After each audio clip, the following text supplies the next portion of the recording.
Concesiones con Mary Vaca.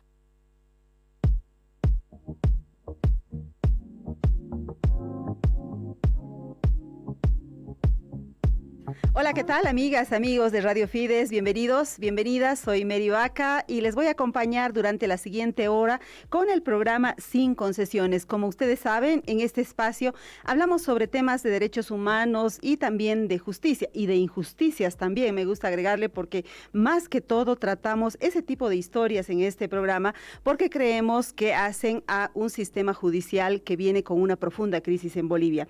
Pues ustedes saben, amigas y amigos, que en la escena mediática boliviana ha estado intensa y alborotada, diríamos así, por las denuncias de estupro en contra del pastor Marco Núñez del Arco, un pastor evangélico que finalmente fue encarcelado en la cárcel de Palmasola luego de la acusación presentada por una de sus víctimas. Y decimos una de sus víctimas porque luego, en medio de estas acusaciones, apareció una segunda víctima. Pero bueno, ¿qué es el estupro? El estupro se refiere a las relaciones sexuales con menores de 18 años y mayores de 14 y se sanciona según el Código Penal boliviano con cárcel de 3 a 6 años. Sabemos que en el caso del pastor, la víctima lo acusó públicamente y por eso este caso ha adquirido ciertos niveles de escándalo, pero no solo por esa acusación, sino porque el pastor es una persona pública, está casado con otra persona pública y eso ha provocado todos estos componentes mediáticos del caso. Sin embargo, haciendo una revisión de temas de estupro en Bolivia, vemos que está prácticamente normalizado, lo vamos a poner entre comillas porque eso es lo que queremos analizar hoy. Y además queremos poner el foco en el tema del estupro relacionado con el poder, porque fíjense que en el caso del poder hay una persona que tiene un poder sobre la víctima. Y también, fíjense, por eso es que queremos traer a esta mesa el otro caso que tiene que ver con el expresidente Evo Morales. Si bien él está acusado de trata de personas, en el fondo de lo que el caso que ha dado lugar a esa acusación es también un caso de estupro porque se le acusa de haber mantenido relaciones sexuales con una menor de edad. Ella tuvo una hija para el expresidente.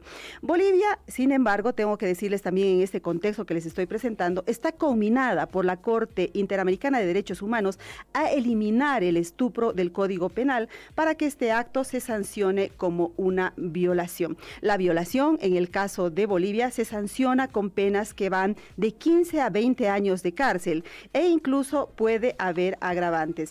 Hoy vamos a contar con la presencia de Rosa Rivera. Ella es directora de la Casa de la Mujer de Santa Cruz y además es abogada de una de las víctimas del pastor Marco Núñez del Arco. Quisiera saber si es que ya la tenemos conectada. Buenas tardes, Rosa, bienvenida a nuestro programa. Buenas tardes. Muchas gracias por la invitación, Mary.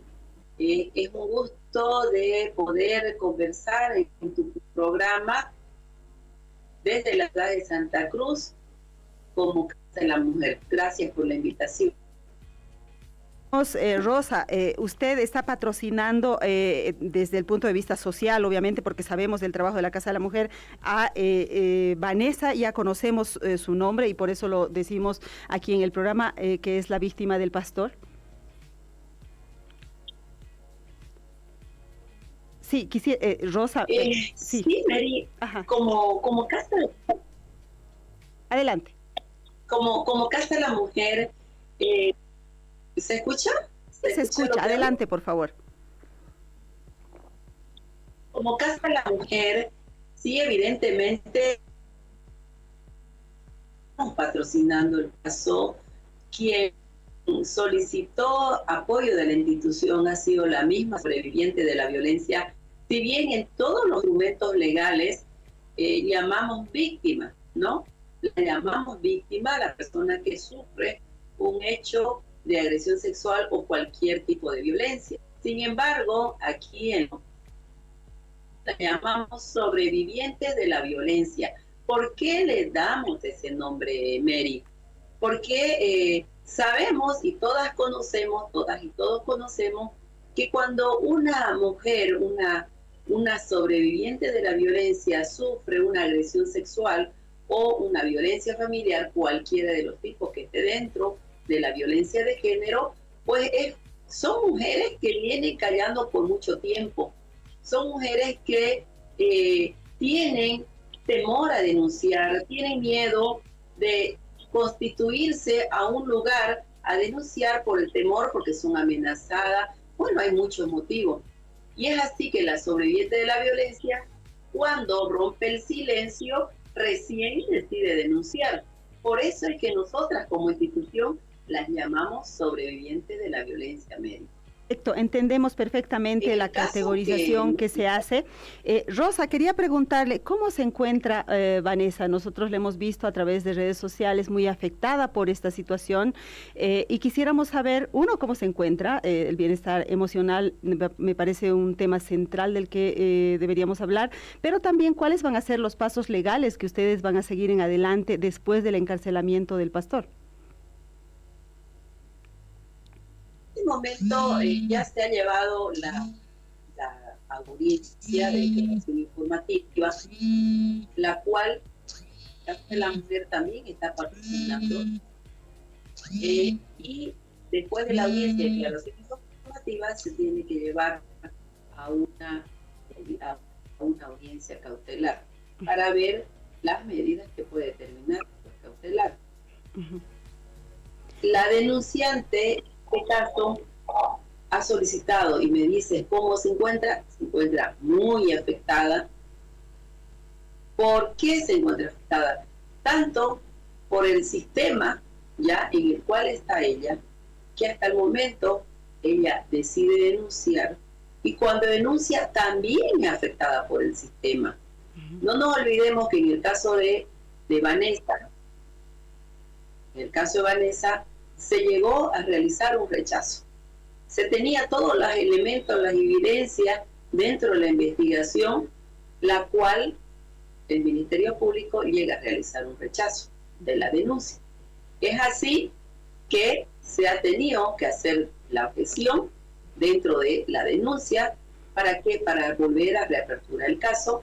De esa manera es que el caso o el proceso que ya está denunciado se ha vuelto a reaperturar porque se hizo la revocatoria del fiscal departamental. Ahora, hoy en día se ha tomado nuevamente la declaración informativa en el Centro de Rehabilitación Palmasola para que se lleve una audiencia cautelar, que es el segundo paso que se tiene que realizar. Esta nueva audiencia, ¿qué tipo de medidas se podrían adoptar? ¿No se han adoptado ya en el momento en que se lo envía a la cárcel? Sí, se tiene conocimiento, además, por los medios de comunicación, por las redes sociales, de que son dos denuncias que tienen, son diferentes denuncias.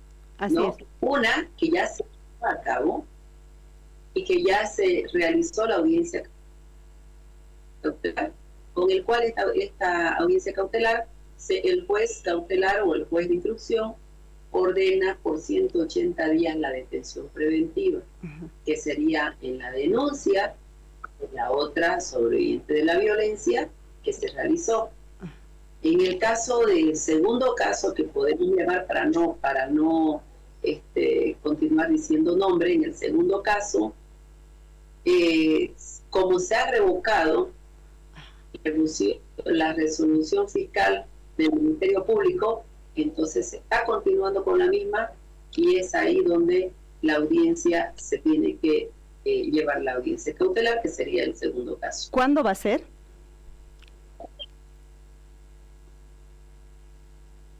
Se estima que puede ser mañana, no se tiene hora todavía, porque el Ministerio Público, desde el momento que presenta una imputación, el juez cautelar es quien toma y define su horario a realizar la audiencia. Bueno. Entonces, estamos a la espera de la... Entonces nos queda claro que son dos casos por los que se le está acusando por el mismo delito, entendemos, al pastor Marco Núñez del Arco. El primer caso ya ha sido enviado a prisión y en la segunda audiencia por el segundo caso pues se podría llevar mañana y en esa ocasión se dictarían nuevas medidas cautelares en contra del acusado. Quisiera que vayamos a un corte y enseguida volvemos porque tenemos muchísimo más preparado para hablar sobre esta temática.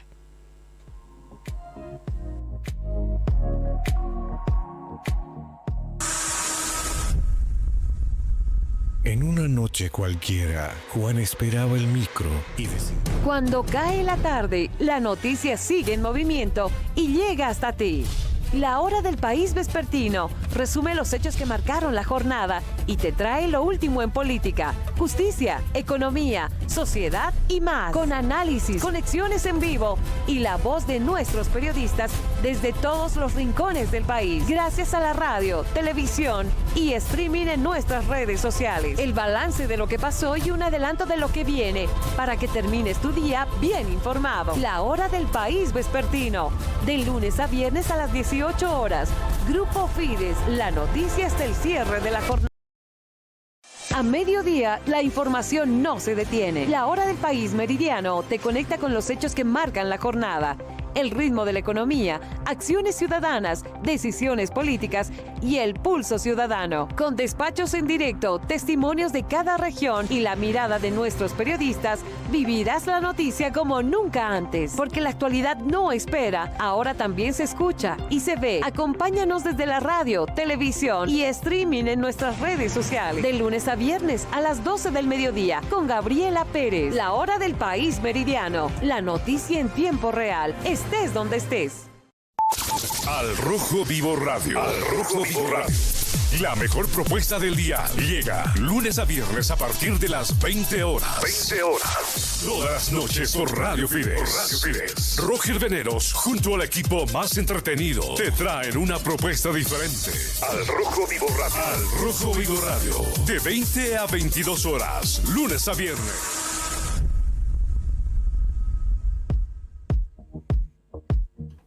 Estamos de regreso hablando sobre el tema del estupro a raíz del caso que involucra a un pastor evangélico, pero también a un expresidente. Por eso hemos querido explorar este delito relacionado con el poder.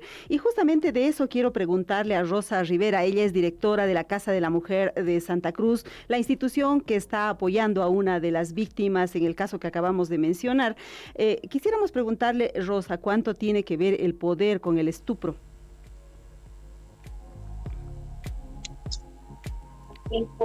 Bueno, el código es muy claro, ¿no? Donde dice de que para el que comete este delito, el estupro es la acepción, el engaño que tiene una persona mayor, en este caso, estábamos hablando desde de 14 a 18 años de edad, que es lo que pone el estupro. Sin embargo, se tiene que notar la seducción que se da, el poder hacia esa sobreviviente de la violencia, porque estamos hablando de adolescentes, estamos hablando de una jovencita de que no sabe o no puede discernir todavía sus conocimientos en qué es un delito y qué no es un delito. La ley es bien clara donde dice la seducción que se da, muy más allá o mucho más cuando en este caso el pastor es una persona mayor, donde es una persona que manejaba en cuanto a lo que es el liderazgo dentro de su iglesia, en el cual tenía el poder hacia un grupo de adolescentes, porque eso es lo que manifiesta en la denuncia, que manejaba un grupo de adolescentes, en ese tema es ahí donde utiliza el poder y la seduce y viene el engaño. Tenía apenas 16 años. Si bien muchas, y como hemos escuchado a través de los comentarios de las muchas personas, culpabilizan en muchos casos a la misma sobreviviente de la violencia, sin tener en cuenta del sufrimiento que viene o conlleva a esta adolescente en poder diferenciar en que en que nadie puede decidir en su propio cuerpo, ¿no? Ujú. Y es ahí donde el poder tienen estas personas mayores de seducir, quienes conocen muy más allá de que este señor es pastor, conocedor de las leyes, porque también al ser pastor y al ser líder de una iglesia, entonces conoce las leyes. A pesar de eso, hizo el engaño solar. Ujú. Otro de los rasgos, estimada Rosa, otro de los rasgos que hemos visto en este caso es el intento de desprestigio de la víctima, en este caso de la sobreviviente de la violencia, como es la forma en que ustedes se refieren a ellas, porque ha habido una campaña a través de redes sociales, además la intención de hacer ver, primero, que era una relación consentida. La pregunta aquí sería, ¿puede existir consentimiento en un caso así o directamente se trata de un delito? Y además hacerla ver como si fuera una mujer despechada, ¿verdad? Esa era como la estrategia, parece, en contra de la víctima. ¿Es común este tipo de estrategia para deslegitimar el testimonio de la víctima, Rosa? Sí, evidentemente hay un consentimiento, pero la forma de cómo se dirige, lo vuelvo a repetir, es una adolescente, la cual ella todavía no tiene conocimiento. El código mismo, código niño adolescente, establece la edad en cuanto es una persona mayor, una persona que tiene decisiones por ella misma. Tenemos la sentencia Brisa Angulo, que en esta sentencia que ha sido denunciada justamente, ¿por qué? Porque el Estado no aplicó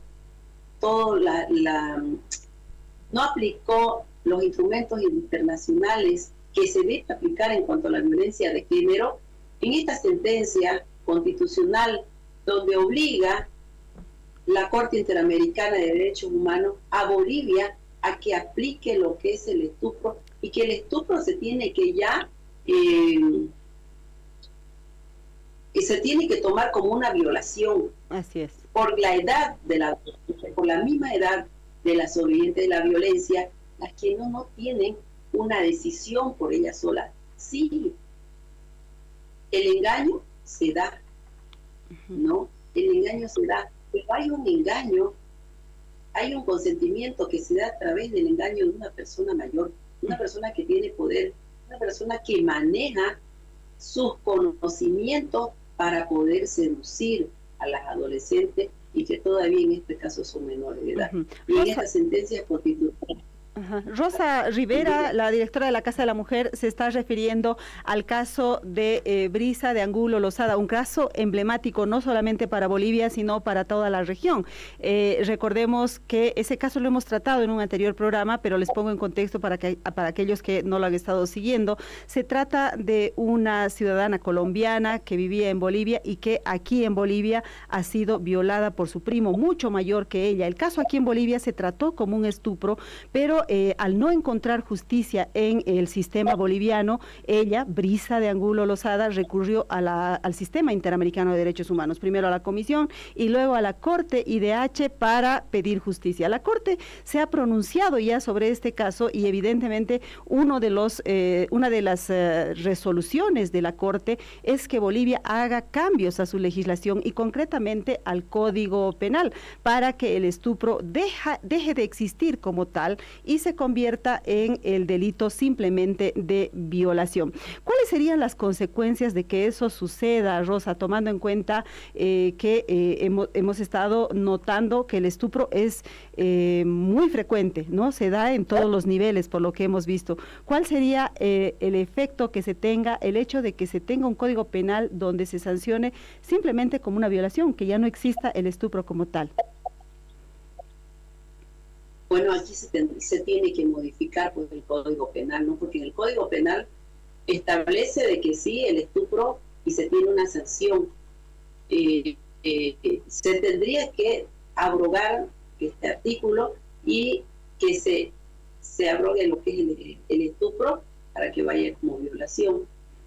Que eso tendría que ver la Asamblea, no sé, son 20 años de que en este caso el Luis Angulo ha peleado para que se modifique el estupro y seguimos todavía, ¿no?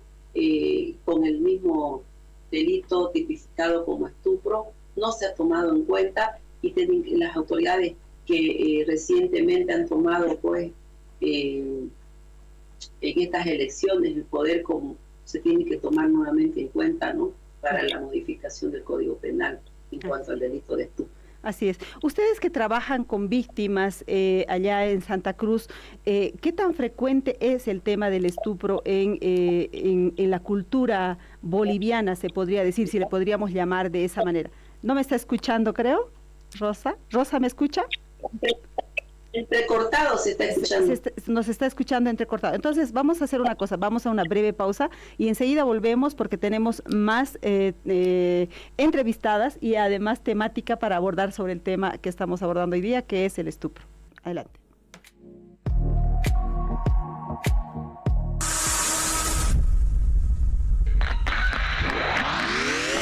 Estamos de aniversario. Cumplimos 87 años. Radio Fides, tu voz amiga. Somos tradición. En transmisión, Radio Fides. Somos modernidad. Nuestra prioridad eres tú, porque Fides es la gente. Radio Fides. En una noche cualquiera, Juan esperaba el micro y decidió mirar su TikTok. Entonces, oyó una voz tenebrosa. ¿No tienes miedo a quedarte sin megas? Para nada, tengo mi paquetico. Pero, ¿no temes que no te alcancen? Tampoco, tengo ilimitados. Cuando eres ilimitado, se nota. Porque compartes, disfrutas y vives conectados sin preocuparte. Elige tus paquetigos de internet ilimitado de días. Cámbiate a Tigo y disfruta. Oferta válida el 16 de marzo de 2026. Aplican condiciones. Más información al asterisco 611. Esta empresa está regulada y fiscalizada por la ATT. Al Rojo Vivo Radio. Al Rojo Vivo Radio. La mejor propuesta del día llega lunes a viernes a partir de las 20 horas. 20 horas. Todas las noches por Radio Fides. Por Radio Fides. Roger Veneros, junto al equipo más entretenido, te traen una propuesta diferente. Al Rojo Vivo Radio. Al Rojo Vivo Radio. De 20 a 22 horas. Lunes a viernes. Por Fides. 101.5 FM y 760 AM. Al Rojo Vivo Radio.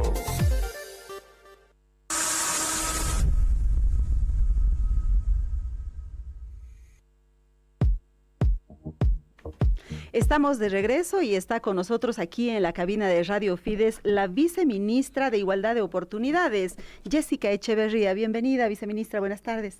Buenas tardes, para mí realmente primero que nada quiero decir que es un honor estar acá físicamente porque es realmente un medio que siempre he respetado y admiro, y estar a tu lado, o sea, me encanta porque sos una de las periodistas que realmente uno se enorgullece de tener como referente del periodismo nacional en nuestro país, y quiero decirte que toda mi admiración y también mi gratitud porque muchas veces pocas personas se animan a tocar ciertos temas que otros no lo hacen. Ay, no, me está haciendo poner roja aquí. En todo caso, las mujeres como la viceministra y abogadas como la que teníamos hace un momento aquí en el Zoom desde la Casa de la Mujer son las que trabajan por los derechos de las víctimas, y de ellas estamos hablando justamente, viceministra, porque estamos abordando el tema del estupro desde el punto de vista del poder, cómo el poder puede determinar este delito, por ejemplo, en el caso del pastor en contra de una menor de edad, o en el caso de un expresidente en contra de otra menor de edad. Quisiera arrancar con usted con el caso del expresidente, porque hasta hace un momento hemos hablado del caso del pastor.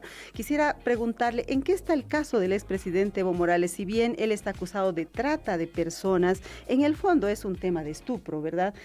¿Por qué hasta ahora no se sabe nada de ese caso? Está ahí como dormido siempre. Yo sé que hay mucho componente político en esto, pero más allá del componente político hay víctimas, ¿no? Porque también hay una niña o una menor de edad que ha sido víctima de él.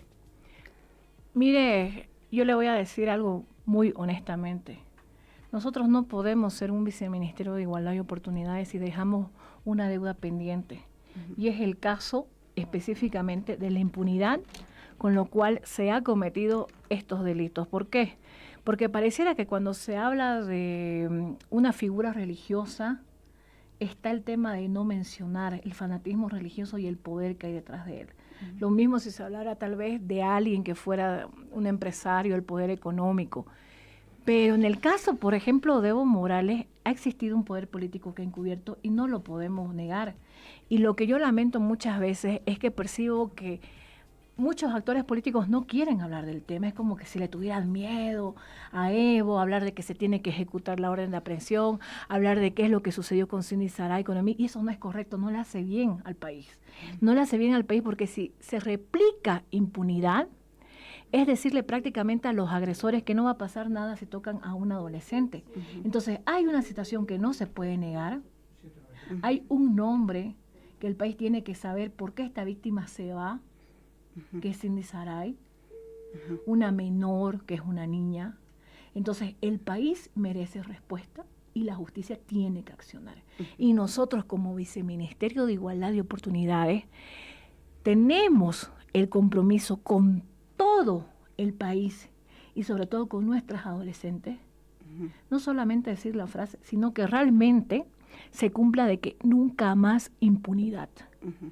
Y por eso es que se ha conformado esta comisión, porque lamento mucho Cuéntenos sobre esa comisión, ¿no? Incluso hubieron funcionarios hasta del propio viceministerio que encubrieron en su momento este tipo de casos, ya sea no cumpliendo con monitorear y hacer el seguimiento respectivo. Por eso es que se conforma esta comisión para investigar casos en los cuales se ha producido impunidad o retardación de justicia. El caso Boy Scout, que es un caso emblemático en La Paz, el caso de Cindy Saray en Tarija, que realmente fue vergonzoso, cómo se lleva ese caso, en qué sentido que la víctima tenga que irse a otro país.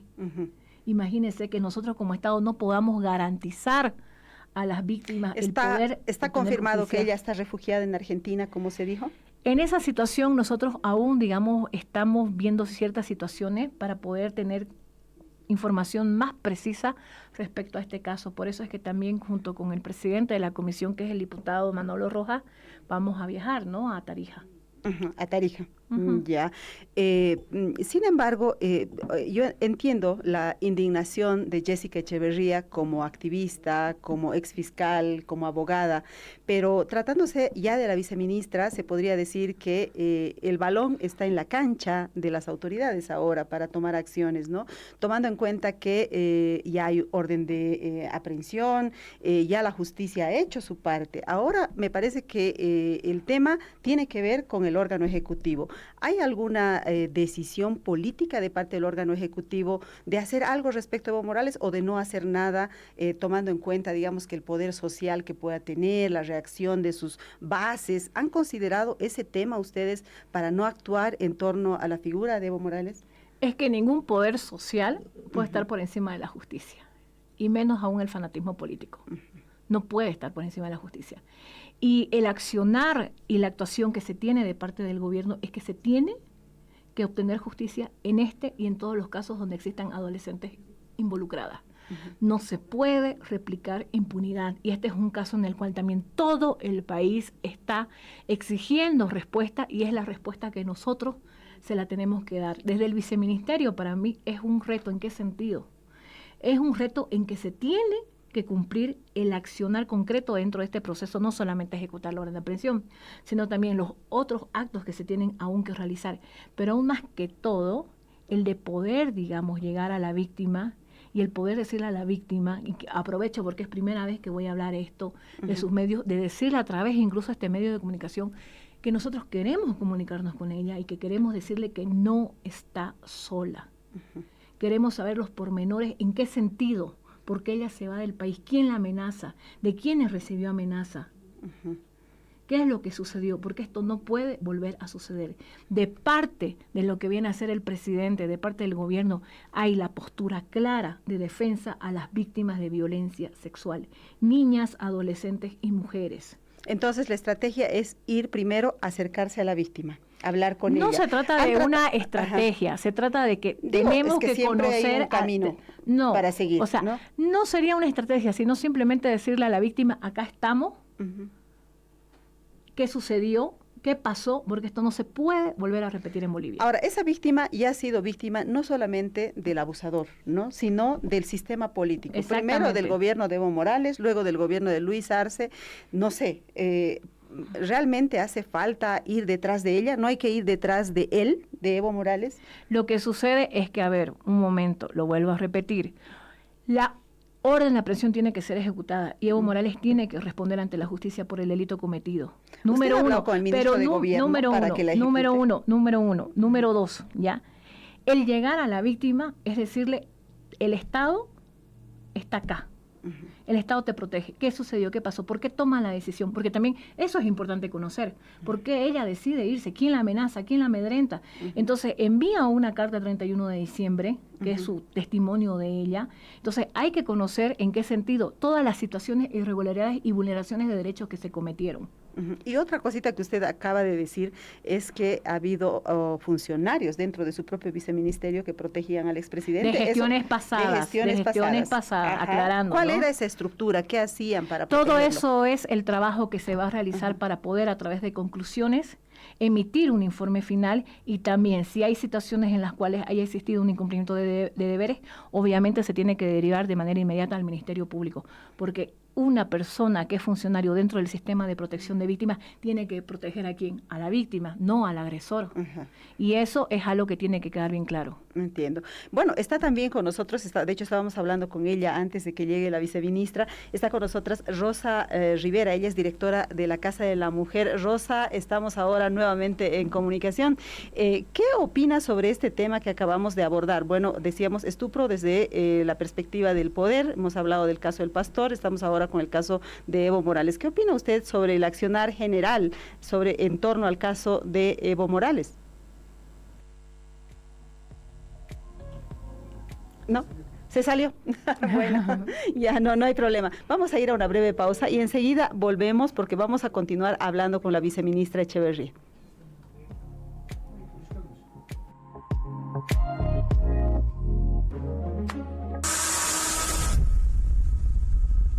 Campaña de ¡Atención La Paz! Este 21 de enero regresa Fides en las Ánforas. Elecciones Subnacionales 2026. Elecciones Subnacionales 2026. Entrevistas exclusivas con los candidatos a la gobernación y las alcaldías de La Paz y El Alto. Conoce sus propuestas y planes de gobierno. No te lo pierdas. Sintonízanos todos los miércoles de 15 a 16 horas. Fides en las Ánforas, tu espacio para informarte y decidir. Con la potencia informativa del Grupo Fides. A las 10 de la mañana, el periodismo se toma un respiro para conversar. Un espacio donde las noticias se desmenuzan con mirada crítica y análisis profundo. Aquí conversamos, debatimos y ponemos en perspectiva los acontecimientos que ocurren en el país. Exploramos ideas, hacemos preguntas incómodas y descubrimos lo que se esconde detrás de un titular. La tertulia, donde la información cobra sentido y se disfruta en buena compañía. De lunes a viernes a las 10 de la mañana, Mario Espinosa y John Arandia por Radio Fides y nuestras plataformas digitales.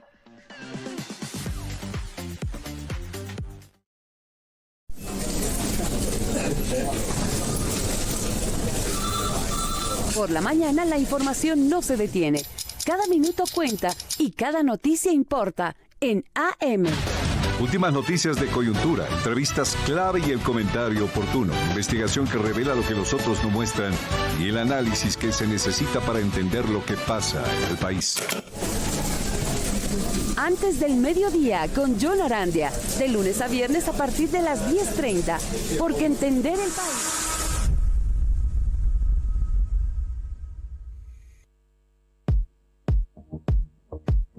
Estamos de regreso charlando con la viceministra de Igualdad de Oportunidades, Jessica Echeverría. Ella nos ha hablado así de pasadita de una comisión. Cuéntenos en qué consiste esa comisión, qué va a hacer esa comisión, quiénes la integran. Ya se han hecho muchas comisiones en el pasado y la verdad es que los resultados no han sido muy contundentes, que digamos, ¿no? Entonces, quisiéramos saber cuál es la diferencia con la comisión que se acaba de crear ahora. Que esta vez voy a estar yo. Y yo soy una persona que lo que me propongo, lo trabajo y lo lucho para dar el resultado en defensa de las víctimas. ¿Y qué es lo que sucede?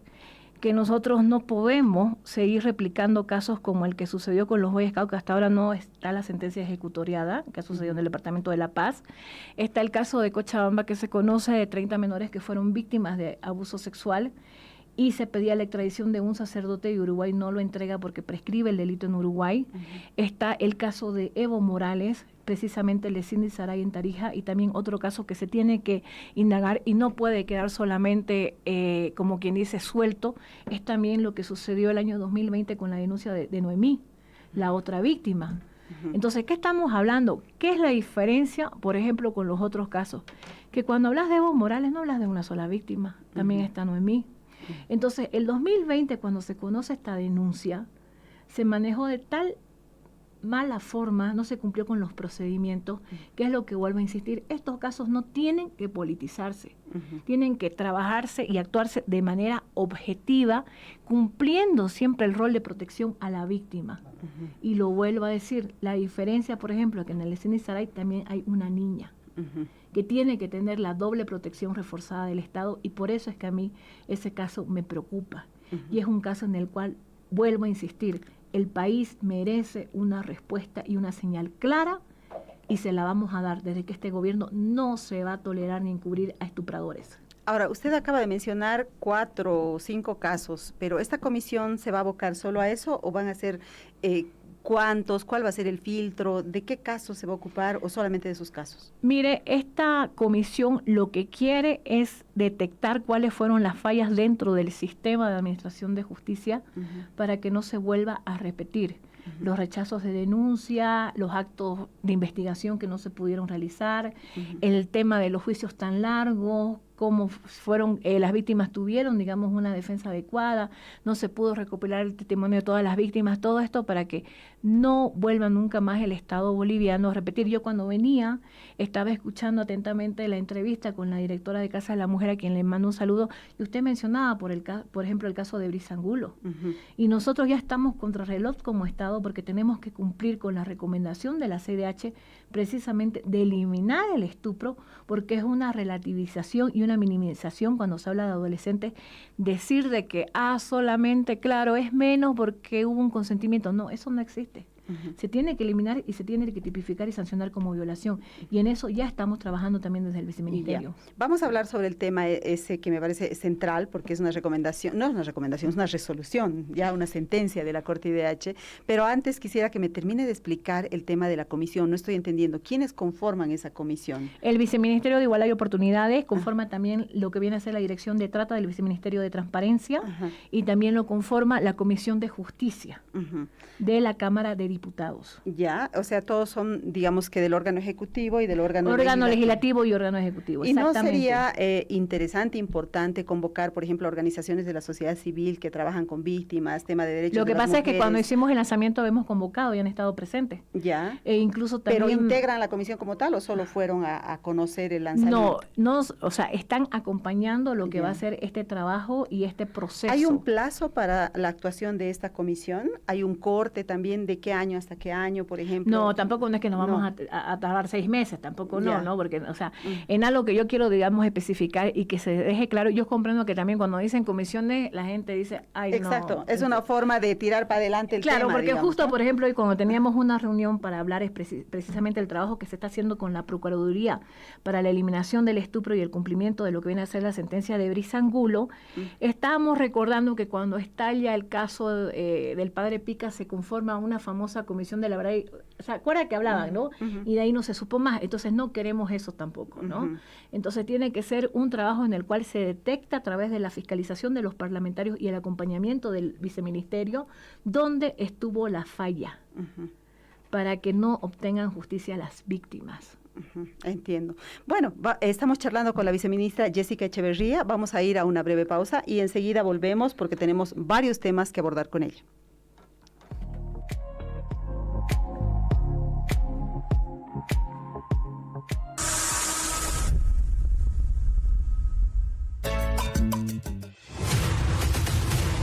Radio Fides inicia el 2026 con una renovada programación.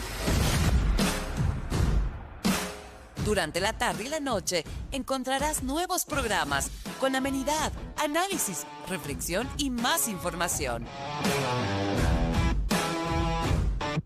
Con temas que nos acercan a la gente y una agenda sobre el país que queremos.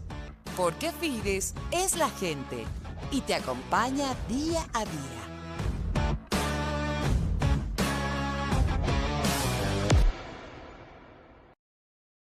Bolivia despierta y la noticia también. En la hora del país matinal, nuestros periodistas en los 9 departamentos te relatan lo que ocurre en cada región. Política, economía, educación, salud y los hechos que marcan el comienzo de la jornada, con reportes en vivo y al instante. Desde Santa Cruz hasta La Paz y de Pando a Tarija, cada voz y cada historia tiene su espacio, porque el día empieza mejor cuando...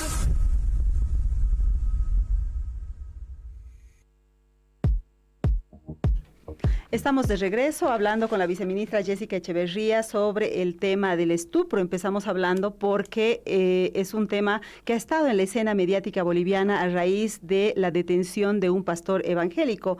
Y bueno, luego hemos traído el tema aquí a la mesa también del caso del expresidente Evo Morales. La viceministra nos dice que se va a ocupar del tema, que quieren decirle a la víctima que no se encuentra sola. Ella cree que en el sistema político puede existir cierto temor de mencionar el nombre de Evo Morales al momento de tratar este asunto, y de hecho ha mencionado varias víctimas, no solamente el caso de Cindy Saraí, sino también el caso de Noemí. Queremos preguntarle qué hay de ese caso, qué le hace sospechar que ese sea un caso de investigación, por qué cree que debería ser parte de la indagación que está haciendo la comisión. Bueno, hay una situación que no podemos desconocer, ¿no? Yo, aparte de haber sido una abogada penalista litigante, he sido fiscal. Entonces, uno crea lo que viene a ser el tema de conocer la perfilación de ciertos agresores. Entonces, hay un patrón que se está repitiendo. Y no solamente con el caso de Cindy Saraí, vámonos más atrás, el caso de Gabriela Zapata. La edad de Gabriela Zapata cuando lo conoce, según los relatos. Entonces, hay una situación que llama poderosamente la atención y que ha quedado como en la nube sobre Noemí. ¿Qué edad tenía Noemí? Porque conocemos, sí, Noemí lo acompaña a Evo en Argentina, un periodista la identifica, muchos que van y se reúnen la ven. Pero ¿desde cuándo Noemí está? Entonces, eso es una situación que yo pienso y considero. Este tipo de situaciones no hacen daño que queden simplemente como en el rumor, no es serio. Y tiene también que ser indagado, investigado, porque de que existió influencia política y encubrimiento, existió para que los casos sean rechazados, para que los casos no se investiguen objetivamente como se tenía que hacer, y lo que aún es peor, contaminación política. Y jamás el derecho penal puede dejar de ser objetivo. Y en este caso no va a haber contaminación política, tomando en cuenta que ustedes eran antes los opositores, bueno, el gobierno de Rodrigo Paz, los que están ahora en el gobierno de Rodrigo Paz eran los opositores de Evo Morales. ¿No se va a caer bajo esa sospecha de que hay una acción política en contra del expresidente? Seguramente van a decir que es político, obviamente que una serie de argumentos utilizarán, pero nosotros no podemos en ningún momento perder la mirada de lo que viene a ser el acceso a la justicia y protección a la víctima. Si nosotros nos detuviéramos por lo que venga a decir, digamos, Evo Morales o los militantes que también cruzan en un fanatismo político y que muchas veces incluso hasta dicen situaciones incoherentes como que no hay caso porque no hay víctima, y todos estamos conociendo el testimonio de una víctima en una carta, conocemos la situación en la cual se da toda la investigación de la víctima. Entonces no se puede uno detenerse a ver qué ellos piensan, ¿no? Lo vuelvo a decir, la justicia tiene que ser algo serio, algo independiente y accesible para todos. Para ir cerrando el tema de Evo Morales, permítame insistir con la pregunta. Ustedes están en el poder, me imagino que usted participa en reuniones con ministros, en fin. ¿No se ha hablado con el ministro de Gobierno para preguntarle por qué no se ejecuta una estrategia para aprender a Evo Morales? Hay situaciones en las cuales no pueden ser tal vez públicas en los medios de comunicación, pero lo que yo sí le puedo dar es mi palabra y mi garantía de que va a haber justicia. Simplemente eso. No puedo entrar a ciertos detalles porque caería en una infidencia y una irresponsabilidad. Pero lo que yo sí le puedo decir, como Jessica Echeverría, quien fue ayer y quien es hoy, y quien nunca va a cambiar su posición radical en defensa a las víctimas, es de que se va a obtener justicia. Muy bien, va a haber justicia, dice, acaba de hacer casi una promesa, podríamos decir, la viceministra. Su palabra, acaba de dar su palabra de que va a haber justicia en el caso de Evo Morales. Bueno, vamos a estar haciendo seguimiento de ese caso.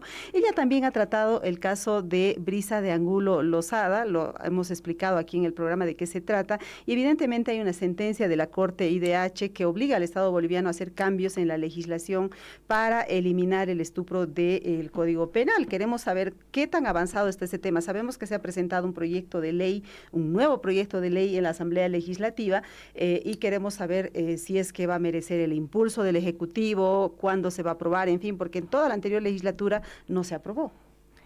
Bueno, lastimosamente, ¿no? Por tal vez miopía política, algunos no se dieron cuenta la importancia que era precisamente y el cumplimiento con lo que indica la CIDH de que se elimine el estupro. Nosotros estamos haciendo un trabajo técnico junto con la Procuraduría General del Estado, los equipos técnicos legales para poder dar cumplimiento y en este momento no se tiene comprendido que hay 2 proyectos de ley, se está trabajando eso también para poder llegar a un consenso entre las bancadas, porque también recordemos que el proyecto que presenta en la anterior gestión la actual viceministra Andrea Barrientos termina, digamos, no de paralizarse precisamente en diputados, entonces se está trabajando. Y algo que es lamentable y que no es responsable, pero no significa que por eso nos quedemos a llorar, es que el plazo de la anterior gestión está sobreabundantemente vencido y por eso que estamos trabajando contra el reloj para cumplir con la Asamblea Legislativa Plurinacional. Otra de las quejas constantes de quienes luchan contra la violencia hacia las mujeres es la falta de presupuestos para que realmente las víctimas tengan una atención real. Sucede que todavía existen limitaciones presupuestarias, limitaciones en la atención en diferentes niveles del Estado, no estamos hablando del Ejecutivo necesariamente, no sé, en municipios, en gobernaciones. ¿Cómo se va a abordar el tema desde el punto de vista macro, quiero decir, para encarar el tema de la violencia hacia la mujer? Cada año estamos contando feminicidios. Hoy salió el reporte de la Fiscalía que indica que este año ya hay 11 mujeres que han sido asesinadas por el hecho de ser mujeres, que es el caso de los feminicidios, ¿no? ¿Cuál va a ser la estrategia para enfocar ese tema? Mire, pienso que en este momento es muy importante el acontecimiento de ir a unas nuevas elecciones subnacionales porque nos da la posibilidad de poder comenzar con las nuevas autoridades a plantear lo que es precisamente el cumplimiento de una agenda de trabajo desde el gobierno departamental y desde el gobierno municipal, no solamente en el tema del sistema de protección a víctimas, sino también en precisamente lo que es el tema de seguridad ciudadana, específicamente en mi área, FELCB. ¿En qué sentido nosotros queremos trabajar? Y eso creo que es una queja a nivel nacional. Fortalecer y capacitar los ESLIN y Defensoría de la Niñez. Porque uno va a Santa Cruz, escucha queja, uno va al Alto, escucha queja, uno va, digamos, a otros departamentos y escucha queja, y eso no puede seguir replicándose. Estamos en un momento en el cual, digamos, alerta y alarma la cifra de feminicidios que estamos teniendo, y hay algo que yo siempre digo y lo he visto por experiencia propia. El feminicidio no es que el agresor hoy día despierta con la idea de arrebatarte la vida. Es una constante cadena de violencia que ya venía sucediendo y uno puede ver que en los distintos casos de feminicidio ya existían hechos de violencia con anterioridad. Por eso es que para mí va a ser muy prioritario trabajar los casos de tentativa de feminicidio y los casos de reincidente, y por eso necesitamos hacer un trabajo en el cual los nuevos gobernadores y los nuevos alcaldes den cumplimiento a las políticas públicas desde el viceministerio para alcaldías y departamentos. Y en este contexto, además, se ha empezado a generar una corriente de opinión, yo no diría todavía fuerte ni mayoritaria, que habla de modificar la ley 348. De hecho, hay incluso un movimiento de hombres, le llamemos así, abogadas, abogados que defienden a los hombres con el argumento de que muchas de las denuncias planteadas son falsas, ¿no? ¿Cuál es su percepción sobre el tema? ¿La ley 348 está bien como está? ¿Se debería abrir un debate para avanzar, un debate para retroceder? Porque hay muchos cambios que se proponen en este contexto, ¿no? Yo soy una persona que creo que se tiene que escuchar siempre a todos y también se tiene que, para explicar, escuchar, número 1. Número 2, pienso que no va tanto por qué dice la ley, sino por cómo se la aplica. Y le voy a dar un ejemplo. Mi persona fue coordinadora de la Fiscalía de Género en el departamento de Santa Cruz. Y en el departamento de Santa Cruz logramos bajar los casos de violencia física hacia las mujeres. Pero ¿qué sucedía? ¿Por qué, a pesar de que la violencia física hacia las mujeres había bajado, se seguía recepcionando denuncias por el delito de violencia familiar? Porque existe un mal uso de la ley 348. ¿En qué sentido? Estoy hablando del caso específico del departamento de Santa Cruz, donde yo lo he visto y que también se tiene que trabajar junto con la FELCB. Algunos abogados están utilizando la ley 348 en disputas familiares de bienes y no es correcto, creyendo que, por ejemplo, si el sobrino denuncia al tío, el hijo al padre, el hermano a la hermana y se están peleando una casa, ya, yo lo denuncio por ley 348, inmediatamente entonces me van a dar las medidas de protección y lo va a sacar de la casa. Entonces, ahí me voy, para que usted, comprenda. Entonces, eso no es el fin de la ley 348. El fin de la ley 348 es que las mujeres tengan una vida libre de violencia, no involucrarse en procesos en los cuales están disputando bienes, pero eso está sucediendo en el departamento de Santa Cruz. Entonces, se tiene que hacer un trabajo en el cual se escuche cuáles son las modificaciones, las sugerencias, porque la ley perfecta no existe. Pero eso tiene que ver con los operadores, viceministra. Por eso le digo, no es un tema de la ley, es un tema de cómo se aplica la ley. Ahí hay un tema pendiente que es reforma judicial, ¿no es cierto? No, le digo cómo se aplica la ley, cómo se aplica la ley, porque ¿quién te recepciona la denuncia? El policía. El policía. Exactamente. Entonces, es un trabajo que se tiene que hacer de cómo se está aplicando erróneamente. Y se tiene que aplicar en casos concretos y específicos donde sí existe una violencia en la cual puede, digamos, demostrarse que es de manera consuetudinaria, una violencia que afecte psicológicamente, que pueda poner en peligro la vida. Entonces, eso es lo que se tiene que trabajar y que muchas veces erróneamente se indica y se dice, no, es que las denuncias falsas, eso es la forma de aplicar. Y hay que escuchar a todos. Yo soy una persona que creo que se tiene que escuchar a todos. Si en algún momento, digamos, se llega a este debate, nosotros como viceministerio vamos a recopilar las sugerencias de todo, ya sea, digamos, los distintos colectivos, las organizaciones de defensa de mujeres, los colectivos feministas, igual si hay personas que también, porque hoy existe, por ejemplo, en distintos departamentos, la Casa del Hombre, se escucha a todos. Este viceministerio es de puerta abierta a todas y a todos. Entendemos que la política del viceministerio y del gobierno sea escuchar a todos. Sin embargo, hay que tomar en cuenta que las víctimas, las mujeres en este caso, están en una situación de vulnerabilidad, a diferencia de el agresor, por ejemplo, del hombre, ¿no es cierto? Entonces, ¿no cree que poner a todos en la misma en el mismo nivel de la balanza sería como dejar a la mujer finalmente en una situación de desventaja, subalternidad, que históricamente viene la mujer desde esa posición? Es que yo no he puesto la misma balanza a todos. Recuerde que yo tengo más bien una formación feminista. Exacto. Es usted quien está interpretando así. Lo que yo estoy diciendo es que desde el viceministerio se va a escuchar, que es diferente a poner igualdad a todos. Yo estoy diciendo que si hay una propuesta se lo va a escuchar, pero ¿por qué se lo va a escuchar? Porque también se les tiene que explicar. Se le tiene que explicar la violencia sexual, la violencia física y la violencia psicológica que día a día sufren las mujeres y sobre todo las niñas. Recordemos que el 2025 hemos cerrado el año con 81 feminicidios, el 2024 con 85 y mira ahora cuántos feminicidios tenemos en este momento. Entonces es sentarse y explicar y decirles, erróneamente están interpretando así, no es como ustedes indican, no es de... Porque por ejemplo, si una persona denuncia falsamente, existe la tipificación de la denuncia falsa.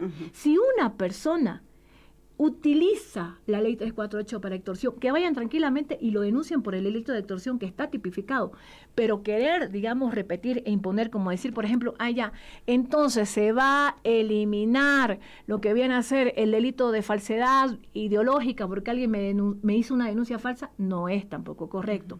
Y pienso que eso también hay que explicarle a quienes hoy consideran, digamos, de manera contraria de que tal vez esta ley o que la ley 348 vulnera. La ley no. que algunos lo apliquen erróneamente, que tal vez existan personas que no es el porcentaje que muchas veces se dicen, lo utilizan erróneamente, eso es distinto.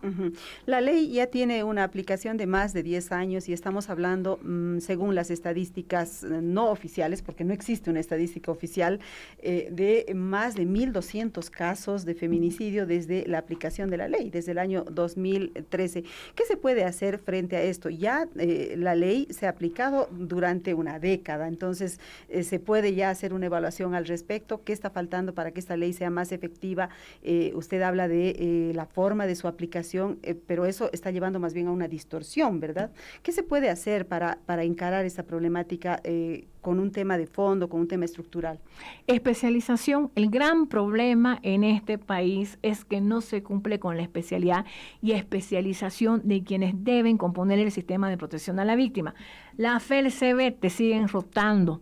¿A quién le dan trabajo para que ingrese a servicios legales integrales municipales, al SLIN? Al hijito de la dirigente del barrio que salió egresado de Derecho y que me ayudó en mi campaña. No tenemos los juzgados especializados en violencia. Entonces, eso hace que lastimosamente se minimice cuando existen estos hechos de violencia que luego terminan finalizando en un feminicidio. Si nosotros analizamos cada caso de feminicidio, vamos a ver que esa mujer, que esa víctima que ahora ya no está entre nosotros, anteriormente ya denunció y no recibió la atención necesaria. ¿Verdad? Por ejemplo, me acuerdo que el año pasado, en el primer feminicidio, si no me equivoco, del Departamento de La Paz, era una víctima que cuando ingresó al sistema ya había denunciado como 12 o 10 veces anteriormente en Santa Cruz a esta persona. Entonces, en los casos de reincidente, en los casos donde existe una violencia, tiene que cumplirse de manera inmediata con la sanción de la ley. Pero Entiendo. Eso fuera, si tuviéramos pues personas que tuvieran la especialización, y eso muchas veces no se cumple. Hasta el día de hoy, por ejemplo, veamos cuál es la situación real de la FELCB. Es dramática, me imagino, ¿no? Viceministra, ya estamos a punto de terminar el programa, pero tengo una pregunta más que hacerle, que tiene que ver con Milena Fernández. Milena ha sido presentadora de televisión del programa Brújula, ha estado aquí en el programa, denunciando que la justicia no le escucha, que su ex esposo, la está amenazando, hostigando, etcétera, etcétera. Y entre las denuncias que ella lanzó, dijo que usted cuando era fiscal no le hizo una imputación correcta, que no le puso medidas cautelares fuertes a esa persona que le está hostigando a ella. ¿Podría explicarnos qué pasó, por favor, viceministra, pero así como en un minuto? Mire, yo lamento mucho esa apreciación que ella tenga. Comprendo también, digamos, cuál es la situación en la cual se está viviendo, pero después de mí han pasado 2 fiscales más, sin embargo, hasta ahora se sigue acordando y solamente es como que me quiere acusar cuando se ha hecho una denuncia, yo de manera inmediata he imputado. He imputado, entonces no sé cuál sería, digamos, la falla. Segundo, ella, por ejemplo, me escribe a las 3:50 de la madrugada, aquí están todos los mensajes, yo le contesto, siempre le estoy contestando inmediatamente. A veces las personas, y esto es algo que lo estoy viviendo y que es muy duro, muchos creen que tal vez por estar de viceministra tienen derecho a juzgarte, a insultarte, a cuestionarte, y aquí está el informe al cual he pedido a la directora de género, la doctora Durby, que por favor me envíe todas las acciones realizadas desde el Viceministerio de Igualdad de Oportunidad, específicamente en este caso. Aquí está todo el informe de las acciones que se han realizado desde el Viceministerio.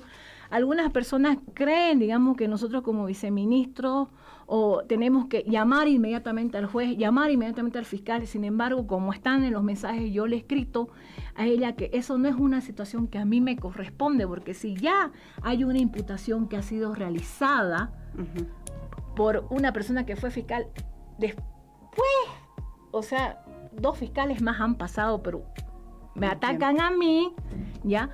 Que no se lleve esa audiencia, ¿de quién tendría que ser la culpa? ¿Quién tiene que llevarla a la audiencia? Si ya hay una imputación. Ahora, aparte de eso, ¿qué existe? Si hay incumplimiento de medidas de protección, si hay un tema del uso de una arma, entonces, quienes son los nuevos fiscales tienen pues en ese momento que actuar de manera inmediata. Que tomar las acciones. Yo he cumplido con mi trabajo, he hecho una denuncia, inmediatamente he imputado. Me acuerdo que justo en ese momento estábamos con el caso del hijo del expresidente y estábamos de una oreja con el cumplimiento de la orden de aprehensión. pero a mí se me sigue etiquetando, se me sigue insultando. Sin embargo, acá la directora del viceministerio me muestra que ha coordinado con CEDMUD, con CEDAVI, con CIPLUM, con también, digamos, SLIM, DNA. No, lo que pasa es que vamos a mirar es fácil insultar a las personas, es fácil etiquetar, es fácil decir no hace nada, pero papelitos cantan y aquí están los mensajes. Me escribe 3:50 de la mañana, lo que pasa es que me a van las 6:50 y le respondo. No, la verdad es que me van a sacar de la cabina si es que le sigo preguntando. Le agradezco muchísimo, viceministra, por haber estado con nosotros. Muy amable por la entrevista. Muchas gracias. Gracias, amigas y amigos. Nos escuchamos mañana en otro programa Sin Concesiones. Chao, chao.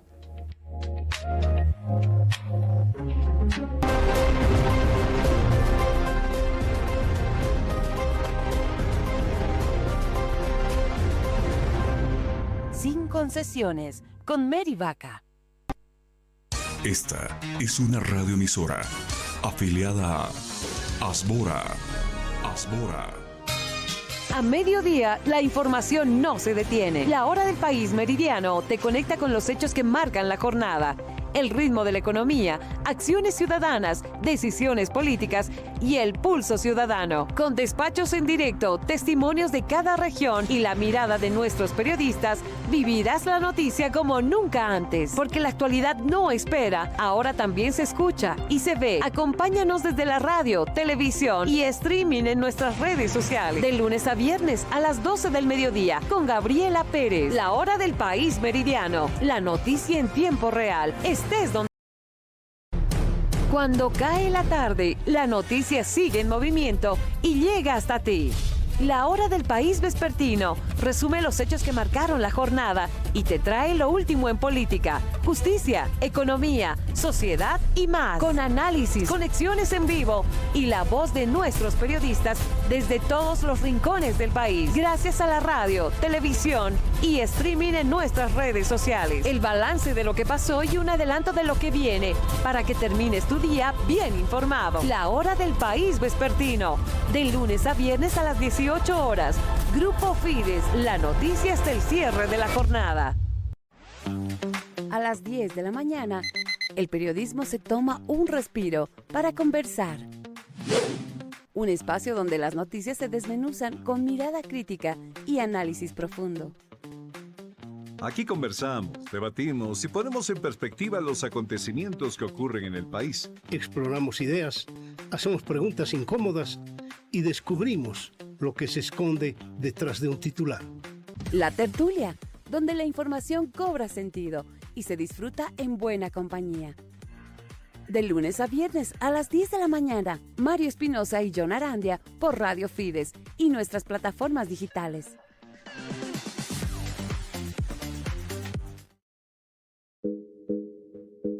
Voces que rompen el silencio. Injusticias que necesitan ser contadas. El Grupo Fides presenta Sin Concesiones. La justicia a debate, con Mary Vaca. Aquí escuchamos, analizamos y reflexionamos sobre casos de injusticia, vulneración a los derechos humanos y otros temas importantes para la sociedad.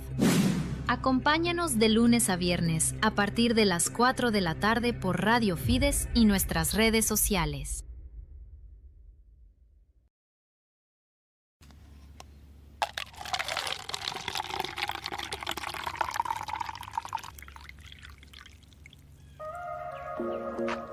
A las 8:30, el análisis se sirve caliente. Cada mañana abrimos este espacio de información, reflexión y escucha de temas importantes. Aquí las noticias se analizan a fondo. Entrevistas con los protagonistas, preguntas directas y sin concesiones. Debates que marcan la diferencia. Exploramos cada noticia desde todos los ángulos porque la reflexión también es parte de la noticia.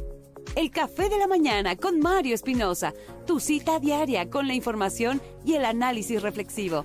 De lunes a viernes de 8:30 a 10 de la mañana por Radio Fides y nuestras plataformas digitales.